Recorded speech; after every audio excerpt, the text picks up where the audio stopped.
Chère population de Yopougon, je suis très heureux de procéder à l'inauguration de cette station de traitement d'eau de Yopougon. Je voudrais, par cet ouvrage, démontrer mon attachement aux populations de cette belle commune. Le projet de Yopougon est le premier projet que j'inaugure sur un total de 12 projets majeurs d'approvisionnement en eau potable que nous réalisons dans la ville d'Abidjan. C'est un investissement d'environ 165 milliards de francs CFA. L'ensemble de ces projets apportera à la ville d'Abidjan un volume supplémentaire de 250 000 mètres cubes par jour, bien supérieur aux besoins actuels qui est de 200 000 mètres cubes par jour. C'est donc dire qu'à partir de fin janvier, nous n'aurons plus de problème d'eau dans la ville d'Abidjan.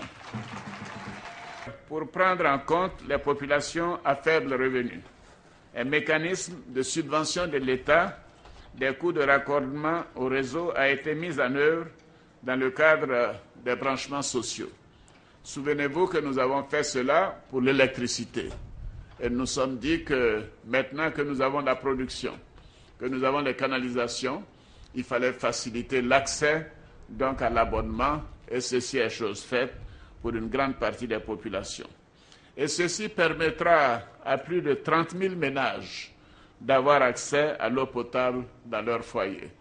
Et pour éviter les erreurs du passé, nous procéderons à d'autres investissements dans le secteur de l'eau en 2015 et 2016, afin de satisfaire les besoins de notre pays dans un horizon de 15 à 20 ans.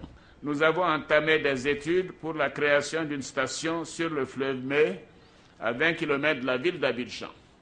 Ce processus devrait permettre d'ici fin 2016 de régler totalement la question d'approvisionnement en eau dans les chefs-lieux de régions, de départements et dans les sous-préfectures. Excellence, Monsieur le Président de la République, dès ce soir, les premiers signes de cette eau potable dans la ville vont commencer à se faire sentir, puisque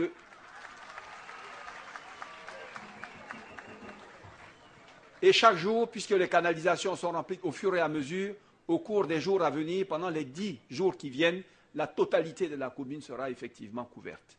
Ce projet, c'est donc le symbole d'une parole politique claire, visionnaire, ambitieuse.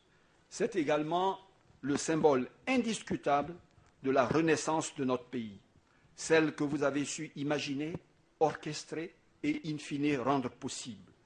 Soyez-en ici, au nom de toutes ces populations venues nombreuses, acceptez notre remerciement. L'eau, source de vie, est essentielle parce que milieu de vie de la plupart des êtres vivants. Son insuffisance ou sa contamination constitue une menace permanente pour l'homme. Une étude relative à la gestion de la nappe d'Abidjan indique que la capacité maximale d'exploitation de la nappe est de 386 000 m3 jour pour des besoins estimés à 600 000 m3 jour. L'inauguration de la station de traitement d'eau potable Niangon 2 de Yopougon, zone industrielle, par le président de la République, marque le début du règlement définitif de la question de l'eau en Côte d'Ivoire. La station de traitement d'eau potable Niangon 2 va permettre, entre autres, d'assurer de bonnes conditions d'approvisionnement de près d'1 million de personnes. Le nombre d'abonnés de la ville d'Abidjan va passer de 281 000 en 2006 à plus de 305 000 abonnés en 2014. C'est le résultat d'une production additionnelle en eau de 44 000 m3 jour. Les travaux ont démarré le 6 décembre 2011. Ils ont été financés conjointement par la Banque islamique de développement BID, le Fonds de l'OPEP pour le développement international OFID, l'Agence française de développement et l'État de Côte d'Ivoire. Coût 20 milliards de francs CFA. Ce projet a en effet reçu un financement de plus de 15 millions de dollars de la Banque islamique, de plus de 6 millions de dollars du gouvernement avec l'appui de l'Agence française et de plus de 6 millions de dollars de l'OPEC. Ce moment solennel est la parfaite illustration de la concrétisation du programme de votre pays visant à atteindre l'objectif de l'accès universel aux services de base et en particulier celui de l'eau et de l'assainissement. L'inauguration de la station de traitement d'eau potable Niangon 2, zone industrielle par le chef de l'État, met fin au déficit en eau potable de Yopougon et vient améliorer les conditions de vie des habitants de la commune. Tout ce qui touche au quotidien des populations est un souci pour le président de la République et au maire de Yopougon, Gilbert Kone-Kafana, de déclarer qu'en la matière, le numéro 1 ivoirien rend possible ce qui paraissait inaccessible. Rappelons que la cérémonie a été ouverte sous la bénédiction des autorités coutumières et par le traditionnel Akwaba du maire de Yopougon.